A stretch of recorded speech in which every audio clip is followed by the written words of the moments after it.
Bonjour et bienvenue pour cet essai de la nouvelle Dacia Sandero Stepway EcoG. Sandero, c'est le blockbuster de Dacia avec plus de 2,1 millions d'exemplaires vendus depuis son apparition en 2008. C'est également la voiture la plus vendue aux particuliers en Europe et en France depuis 2017. Avec près des 2/3 des ventes, la Sandero Stepway et son look baroudeur est la version préférée de la clientèle. La nouvelle Sandero entre également dans l'ère de la modernité grâce à sa nouvelle signature lumineuse en Y que l'on retrouve sur les phares avant comme sur les feux arrière.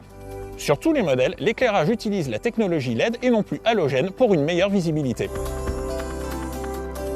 Pour cette troisième génération, Dacia a décidé de tout changer. Alors attardons-nous d'abord sur le design extérieur, complètement nouveau. Si cette nouvelle Sandero semble plus basse et plus imposante que la précédente génération, elle conserve cependant des dimensions comparables avec 4,09 mètres de long. Mais la ligne de toit plus fuyante et le pavillon abaissé d'1 cm lui offrent une ligne plus fluide, soulignée par un pare-brise plus incliné que sur les générations précédentes. La version Stepway reste identifiable au premier coup d'œil et reprend tous les attributs du crossover qui ont fait son succès. On retrouve bien sûr la garde au sol majorée de 41 mm par rapport à la Sandero pour un total de 174 mm, notamment grâce à des pneumatiques à flanc plus haut. Le capot nervuré est spécifique et également plus bombé. Il affirme le caractère de petit SUV de cette version. Il surplombe une calandre distinctive logotée Stepway et un bouclier qui intègre des ailettes bombées au-dessus des anti-brouillard ainsi qu'un ski teinté dans la masse.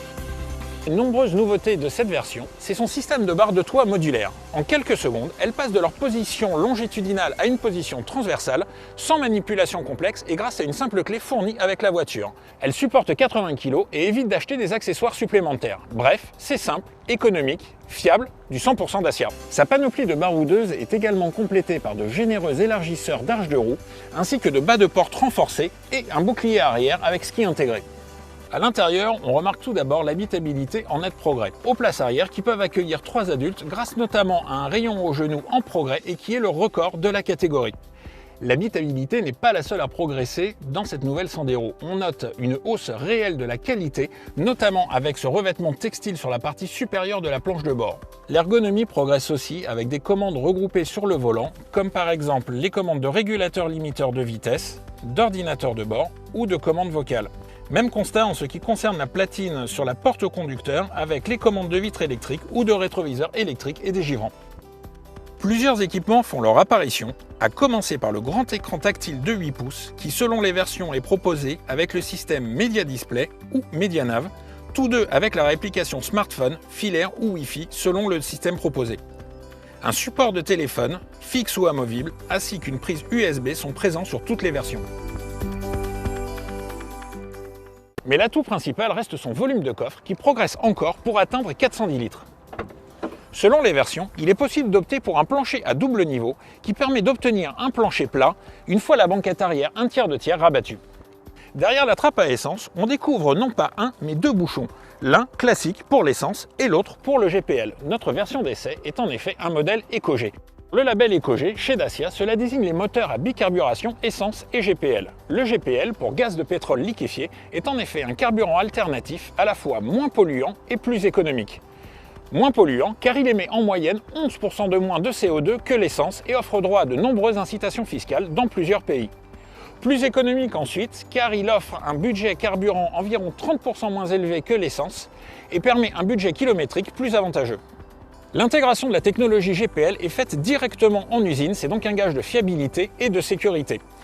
La Sandero dispose de 2 réservoirs, l'un d'essence de 50 litres comme sur les autres modèles et l'autre pour le GPL de 40 litres en progrès par rapport aux versions précédentes. Le tout offre une autonomie de plus de 1300 km sans empiéter sur le volume de coffre. Une fois à bord, on apprécie les nouveaux réglages du volant à la fois en hauteur et en profondeur. Les sièges offrent une plus grande amplitude de réglage et la position de conduite progresse sensiblement par rapport à l'ancienne version, même pour les grands gabarits comme moi. Les commandes tombent naturellement sous la main, en particulier le levier de vitesse plus court et le volant commande une nouvelle direction électrique, plus démultipliée, beaucoup plus souple en ville, mais dont l'assistance varie en fonction de la vitesse. La caméra de recul et l'assistance au parking avant et arrière seront également de vrais atouts en conduite urbaine. Au niveau de la sécurité, tous les modèles dès l'entrée de gamme reçoivent 6 airbags de série, l'allumage automatique des feux, l'appel d'urgence SOS, ainsi que, selon les versions, l'allumage automatique des essuie-glaces. L'insonorisation progresse très nettement, aussi bien au niveau des bruits d'air que des bruits de roulement, et également au niveau de la filtration des raccords et des irrégularités de la route. Alors ce modèle Eco G100, il reçoit un moteur 3 cylindres de 1 litre de cylindrée qui développe 100 chevaux au GPL et 90 chevaux à l'essence avec un couple de 170 Nm à seulement 2000 tours minute. Il est surtout épaulé par une toute nouvelle boîte 6 qui offre à la fois plus de nervosité en ville mais également un régime ABC à vitesse autoroutière. Petit détail, l'ordinateur de bord offre maintenant un double affichage numérique des niveaux de carburant, essence et GPL. Plutôt pratique, non ? Le freinage automatique d'urgence est une autre grande nouveauté de cette nouvelle Sandero. Il permet d'anticiper le ralentissement du trafic, voire de freiner à la place du conducteur en cas de situation critique. Alors la nouvelle plateforme CMFB, elle apporte déjà un gain en poids et également de la rigidité en plus. Les nouveaux trains avant et arrière permettent une meilleure filtration et également un meilleur comportement routier grâce notamment à une capacité anti-roulis accrue par rapport à l'ancienne Sandero. Alors en conclusion, cette nouvelle Dacia Sandero Stepway Eco-G progresse sur tous les chapitres, que ce soit le design, la finition, la qualité, l'habitabilité, mais également le comportement routier. Toujours fidèle à son aîné, elle conserve intactes les valeurs de Dacia, que sont la simplicité, la fiabilité et la robustesse. Moi j'ai pris beaucoup de plaisir à l'essayer, c'était vraiment une belle découverte. Je vous souhaite à votre tour de pouvoir la découvrir et je vous dis à bientôt.